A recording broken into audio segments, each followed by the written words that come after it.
The drama that unfolded in Miami wasn't supposed to outshine the game. Harrison Bader launched a home run. A father handed the ball to his son, and the crowd cheered like any normal night. But then came the interruption, a woman storming in, demanding the ball as if it were rightfully hers. Within hours, that woman was branded with a nickname she'll probably never escape: Phillies Karen. And what should have been a happy birthday memory for a 10-year-old boy instead became one of the most viral sports scandals of the year. The moment was caught on camera for the world to see.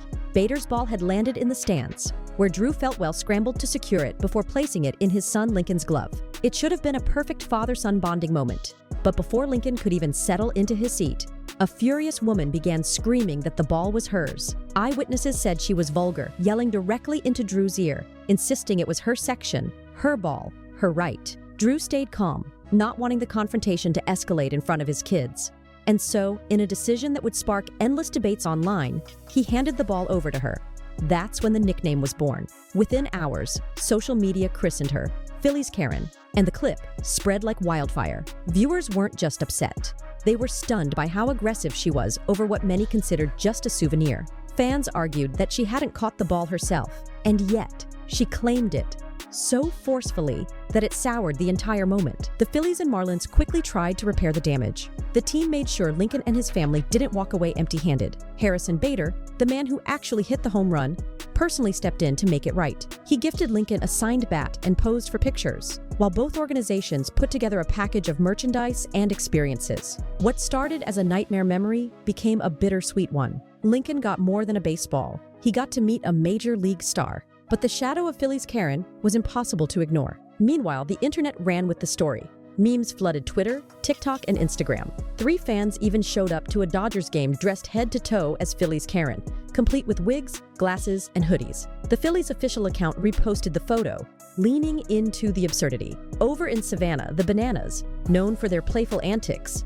reenacted the entire incident on the field, turning it into a parody that left fans laughing. But not everyone was laughing. Online detectives began digging for her identity. Random women were suddenly targeted, accused, and harassed. In one case, a Red Sox fan named Cheryl Richardson Wagner was falsely identified as the infamous Karen. She had to release a public statement insisting it wasn't her, joking that while she wished she were as thin and fast as the woman in the video, she wasn't even a Phillies supporter. She changed her Facebook banner to the Red Sox logo to drive the point home. Still, trolls flooded her inbox with angry messages. It didn't stop there. A New Jersey school district was even forced to issue a statement after rumors circulated that one of their employees was Phillies Karen. Hamilton Public Schools flatly denied it, clarifying that no staff member had been involved and that any reports linking their district were false. It was an example of how quickly internet speculation can spiral out of control and damage innocent lives. 2 weeks after the clip first went viral, the story had already spiraled into memes, parodies, and nationwide debates. But it wasn't until Phillies star Nick Castellanos weighed in that the conversation took an unexpected turn. Appearing on Mookie Betts' podcast, On Base with Mookie Betts, Castellanos didn't dismiss the incident as a silly fan meltdown. Instead, he broke it down like he was analyzing a pitcher's strategy, and his words left people stunned. "When I see that," Castellanos said, "I don't just see a ball. I see a very frustrated lady. For years, that felt like she's been getting the shit end of the stick. And now this thing happened, and she's like, I'm not finishing second here. I need this for me." That perspective caught everyone off guard. While most fans online were mocking her or calling for her to be banned from stadiums, Castellanos was suggesting there was a deeper story behind her outburst. He painted a picture of someone who had carried years of frustration. And when that ball flew into the stands, it wasn't about baseball anymore. It was about proving, at least to herself, that she could finally win.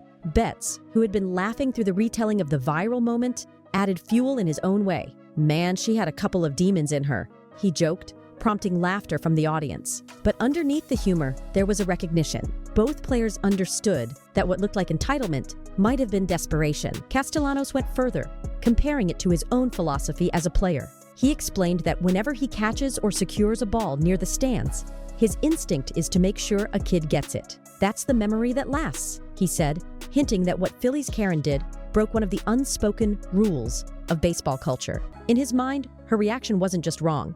It was almost unthinkable, and yet, he didn't write her off completely. Instead of branding her as simply selfish, Castellanos suggested her behavior was more like an emotional eruption. Years of setbacks, disappointments, and bitterness coming to the surface in one embarrassing, unforgettable moment. Fans were divided on his comments. Some appreciated the compassion, saying it was refreshing to see a player look past the headlines. Others felt he was being too soft, excusing what was clearly inexcusable behavior.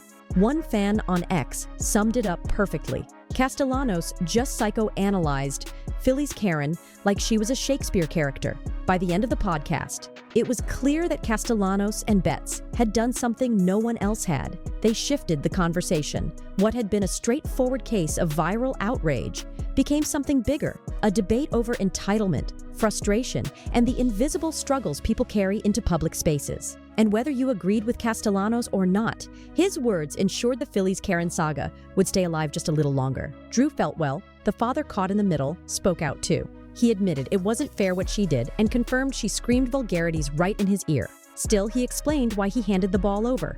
"Just trying to set an example of how to de-escalate a situation in front of my son," he said. Drew later pleaded with the public to stop going after the woman, warning that the internet had already messed her up pretty good. That plea didn't stop everyone. Blowoutcards.com, an American collectibles company, stepped in with a shocking offer: $10,000 if she revealed her identity and surrendered the ball. The company emphasized that the offer was 100% authentic, but it sparked outrage. Was this a clever marketing stunt or an exploitation of someone's humiliation? Either way, it added another bizarre twist to an already surreal saga. For many, the episode became a cautionary tale. Viral moments don't just stay online. They spill into the real world with consequences that can't be controlled. The incident wasn't just about a baseball anymore. It was about how quickly reputations can be destroyed, how strangers become symbols, and how the court of public opinion shows no mercy. Even now, weeks later, Phillies Karen remains unidentified. Fans keep speculating,